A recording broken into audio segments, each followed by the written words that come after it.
a number of people said, well, what can we do as economists?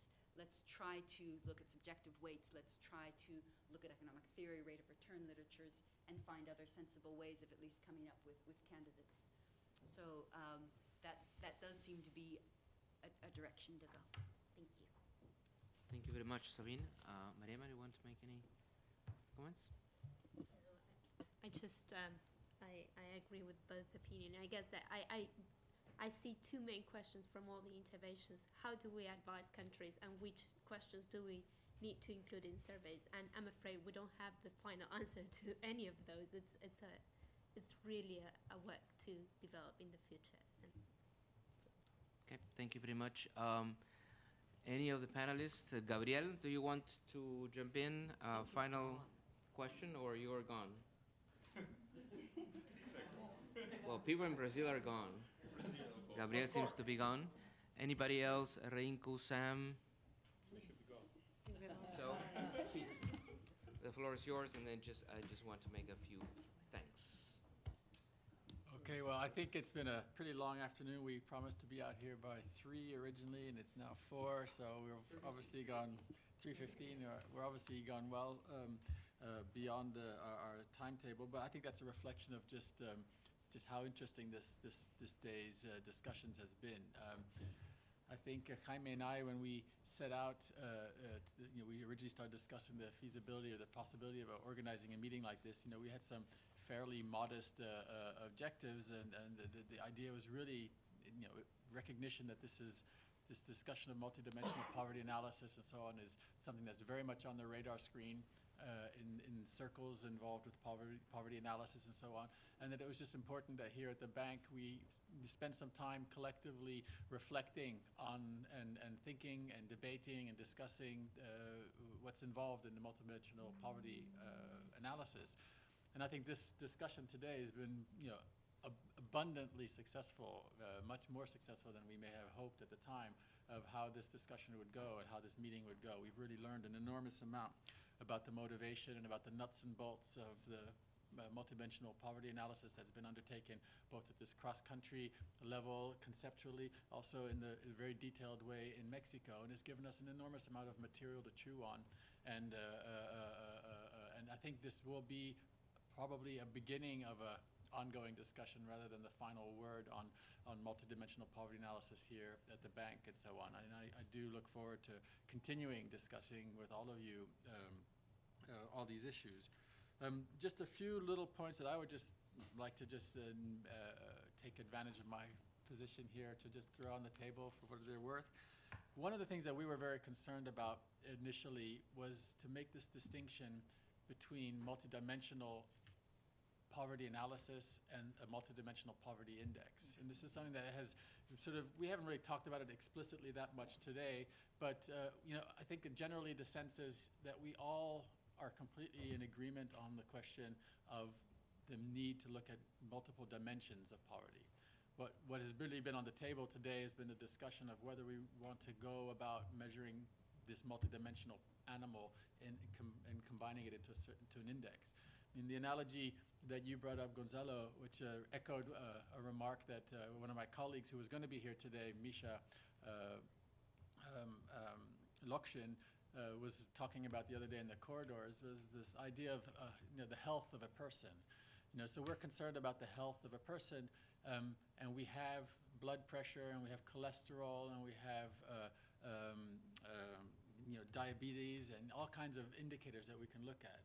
Do we want to take all these indicators and combine them into an index and assess the health of the individual on that basis? Do we have a way to do that, or are we interested in looking at the white blood cells and all these different things separately and coming up with an overall assessment of the health of the patient after having looked at all these indicators? So the question isn't looking at all the different indicators. The question is really, do we need to combine them, or do we need to look at them separately?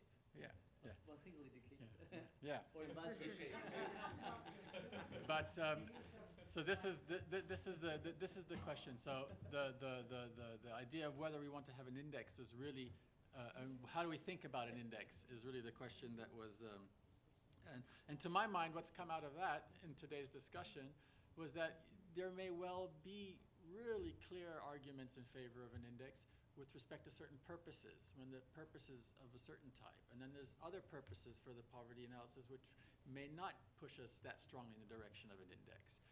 I think my sense is that there's probably a fair amount of consensus here that when it comes to the point of stimulating debate, when it comes to the point of raising awareness, an index can be a very powerful and evocative way of making that, achieving that. But there may be less consensus here that when it comes to the design of particular policy or interventions and so on, that we would want that combined index as opposed to some of the subcomponents. But there may be ongoing room for discussion and debate on that. One of the things that one of the things that's come up a lot is this issue of the weights and the arbitrariness possibly in setting thresholds and choosing dimensions and setting the weights.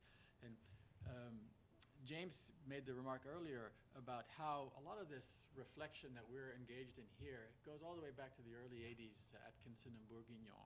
And I do think in my own thinking of coming away from this discussion today is that one of the things that they were trying to get at the time when they were working in this multidimensional stochastic dominance kind of framework is that they were explicitly recognizing that there is this need for weights or arbitrary decisions and choices, and to try to seek ways of making progress in the analysis in a multidimensional way with as wide a degree of endorsement as possible. And this is kind of the spirit within which that whole stochastic dominance framework, whether it's unidimensional poverty analysis or multidimensional poverty analysis goes. And I think that that remains a very relevant and pertinent way of thinking about it even today. It does, I believe, just remind us of how difficult the exercise is in a multidimensional framework. It was recognized to be extremely difficult already in the early 80s, and I don't think that's really diminished at all. When you want to try and do this in a way that's going to command the greatest amount of endorsement, the widest degree of people with divergent possible viewpoints to all agree on a particular way of measuring in a multidimensional way, it's going to be very difficult. And I don't know whether we would all agree that setting a set of weights is the way to go, as opposed to maybe just having big debates about the ranges that weights might need to take and so on. And then these are the kind of directions that I think we can reflect on further. One thing I think is also worth just stepping back a little bit and sort of asking ourselves, how much can we expect from a multidimensional poverty index? Given the fact that the empirical underpinnings of that index are largely data that already exist. So what we're purporting to do here is take data that are in existence in one form or other, and then combining them in some way and getting additional insights out of that through that combination of exercise, so that somehow the whole is more than the sum of its parts. And that's, I think, really the way we should be thinking about when we're deliberating about making progress or going in the direction of the multidimensional poverty index. We need to sort of specify whether it's going to give us more than the parts individually have. What is it? And to actually be able to specify, really give concrete shape to that answer to that question of what it is that's going to be more than the individual parts that we want to. And then the final word, which I think is something that I've already alluded to and others have alluded to, is I think the empirical the demands of the application of this. It's not just a question of the indicators, but it's actually what they represent, what they mean. It goes back to Nobuo's point about what is this multidimensional deprivation? What is it? And then what are the indicators that best capture that? And it's not just the proxies, but really how do we best measure these things? And then really the challenge to my mind is it even feasible to collect all of that simultaneously? Maybe the linking of surveys is the way to go. Maybe having a really detailed income survey and then the ability to go back and ask a completely separate but very detailed health module to the same household at some later stage is a way that we can make progress on that.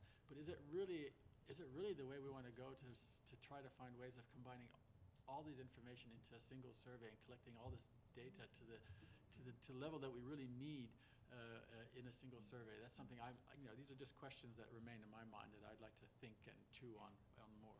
Anyway, these are my thoughts. I'd like to thank again everyone very, very sincerely for spending the whole day with us in this discussion, and most notably to our invited guests for having come and presented here today. But let me turn it over to Jaime. Yeah, just one final word. It's interesting, as Sam and also Jim hinted, and Gonzalo, there is a demand But interestingly, there's a demand in order to improve the way we monitor things. Interestingly, examples that we have heard here is that there was progress on nutrition, education, etc., that didn't show in indicators. So it was not that governments were not paying attention to those aspects of poverty. They were, but they wanted better mechanisms to display that. So where we are in the business that we are is how to display that better. Is it a dashboard? Is it one indicator? And if it's one indicator, what exactly that indicator is representing? Maybe the Mexicans have made some progress with this issue of saying, well, these are rights, right? So, I mean, there is that conceptual framework, but I mean, we need the Bolivian case. It's something it shows that we have a huge challenge both on the technical and political grounds. Same thing in the Indian case, and this issue of what it represents, and that's also a challenge when we do these country comparisons. That's something that is part of our agenda.